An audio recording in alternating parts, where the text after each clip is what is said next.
significou um novo tipo de Estado.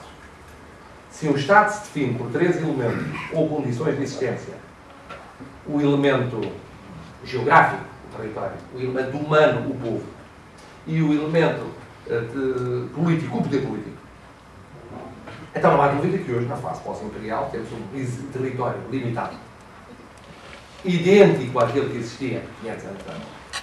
Temos um poder político também reduzido. Qual é a nossa principal força? Em termos nacionais, é a comunidade humana. É o elemento humano do Estado. E povo é, quer o povo dentro do território, os portugueses, os nacionais que vivem no território, quer os nacionais que vivem fora do território. E o que é fundamental para a afirmação dessa vitalidade humana? A língua, a educação, a formação, a qualificação, depois, naturalmente, a projeção em termos culturais amplos. São fatores aglutinantes, definidores essenciais. Acresce que, como consequência da descolonização, nós temos hoje um outro desafio, que é o da comunidade de países que falam português, comunidade lusófona. E, portanto, nesse sentido, temos que a língua, a educação, para começar adiante a isso, são componentes essenciais dessa preocupação, que não é de um partido, de uma personalidade, de um setor, é da sociedade portuguesa como um todo. Pois temos, naturalmente, se eu falei em povo fora do território, as comunidades imigrantes. Que, em relação às quais, perdemos sucessivas oportunidades históricas, mais ainda do que em relação ao mundo da lusofonia, porque já vão para uma terceira geração, hoje já lá estão, e vão para uma quarta. E nunca essa matéria foi estratégica do ponto de vista nacional. Em termos mesmo de lobismo, no sentido mais digno do termo, quando já existem na vida económica, social, na vida cultural, na vida educativa, na vida científica, na vida política, nessas sociedades, e podia existir muito mais elementos da comunidade portuguesa. E depois juntaria mais um que aliás, enfrentamos à nossa maneira, que é uma maneira doce, suave, de razoável integração, mesmo sem políticas nenhumas, que surgiram sempre tarde e mal, que é o problema da imigração. Portugal foi, de forma intensiva, mais do que estava habituado a ser no passado, uma sociedade de imigração, não apenas dos africanos lusófonos, não apenas dos africanos não lusófonos, mas também dos brasileiros e também dos europeus do centro e do leste da Europa. Quando surgiu a política para encarar esta realidade, uma parte dela já estava resolvida pela natureza das coisas. Veja a senhora Iremar. O que aconteceu com uma parte significativa das comunidades da Europa do Leste e do Centro. Partiram pelo seu pé, fruto da crise, como tinham chegado em 2 ou 3 anos, em número significativo. E, portanto, passaram pela sociedade portuguesa. Pela lógica das coisas, não houve sequer possibilidade de equacionar o que significava um ponto de vista cultural.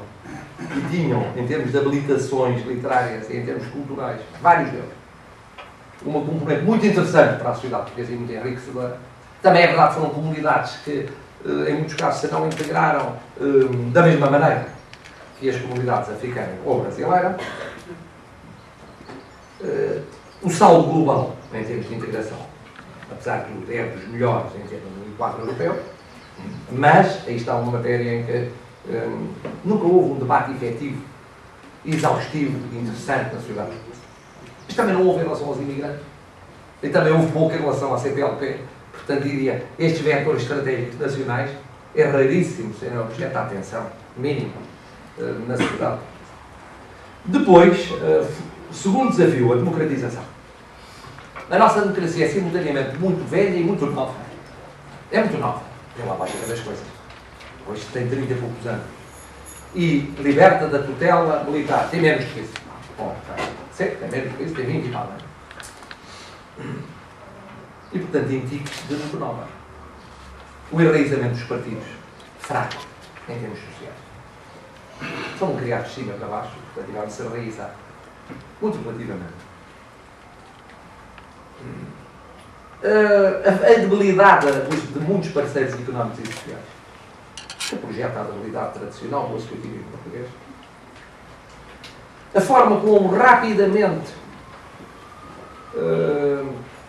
se verificou que havia uma dificuldade de renovação etária nos partidos políticos e nos parceiros económicos e sociais, que alguns ainda existem. E por uma razão, perdoem-me aqueles que já me ouviram dizer isto, que eu explico desta maneira: as revoluções cortam gerações. E aqui houve gerações que foram cortadas. E houve uma sucessão, porque a política deu horror ao Brasil. E nós, quando digo nós, é na verdade a acessão da palavra, nós, recém-licenciados, iniciando a vida ativa, fomos sugados para exercer funções a que se chegava normalmente 30 anos depois. Aos 50 anos de idade e não aos 20. 20 e poucos. E naturalmente, a lógica das coisas, acharam muitos que deviam continuar a exercê-las até à altura em que é normal na Europa partir-se. Isto significou que a geração anos 60 ocupou os vários poderes e um pouco da geração anos 50. Mas, sobretudo, anos 60, ocupou esses vários poderes no final da década de 70, na 80, na 90 e no começo do século.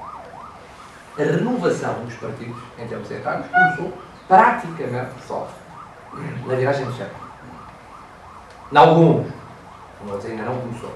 Nos parceiros económicos e sociais, em alguns ainda não começou. Isto fez com que a geração dos anos 70 se sentisse uma espécie de geração anos 60 bis, esmagada pela geração anos 70. Que a geração dos 80 se remolasse com a geração anos 70. Que a geração dos 90 se desinteressasse da coisa pública e por aí dentro. Digamos, foi um preço da realidade vivida, mas foi um preço grande. Outros exemplos para simplificar a dificuldade da renovação e circulação, quer de ideias, quer de pessoas nos partidos políticos. O papel das mulheres, para o qual a sociedade portuguesa só acordou a nível político na viragem do século, e que era praticamente inexistente na vida política portuguesa. Mas mais escandaloso ainda, o papel das minorias imigrantes, que não existe na vida política portuguesa. No país político não há um único, houve esporadicamente um caso ou dois, não há uma figura de uma comunidade que equivale a no mínimo 500 mil pessoas, e muitas com nacionalidade portuguesa, ou dupla nacionalidade, que tenha papel relevante no Parlamento, no poder local, na direção do partido ou na direção de qualquer parceiro económico ou social. Não existe. É um país que existe paralelo a outro país, mas não tem afirmação política. Existe socialmente sem afirmação política. Portanto, numa democracia muito jovem. Muito jovem. Bom. Eu desliguei. Bom. Agora. Mas também é uma coisa muito velha. Nós isso apanhamos rapidamente alguns tiques das democracias clássicas da Europa. Foi o caso, por exemplo, do discurso do politiquês, para usar a expressão do Pacheco Pereira. Apanhámos rapidamente a moda dos partidos de cartel, o que é espantoso, porque um sistema partidário criado nos anos 70 e que à partida, o especialista é o Joaquim Aguiar, mas eu ousaria dizer uma coisa deste género, que havia partidos militantes, o PC, e depois, na sua característica muito especial e um pouco contra a natura, o PSD. Havia partidos de eleitores, e o primeiro foi o PS a perceber, e por isso ocupou o papel central e inicial na vida política portuguesa. E o PSD só o ocupou quando passou a partido de eleitor. E um partido quadro, o CDS. Para simplificar. Para rapidamente o PS e o PSD deram um salto. No caso do PSD foi realmente espantoso, porque foi de partido de militantes para partido de eleitores e militantes, ao mesmo tempo, e com uma contradição interna dramática. Partido de militantes, normalmente quando estava na oposição, partido de eleitores quando estava no poder, e depois chegava ao poder para o exercer.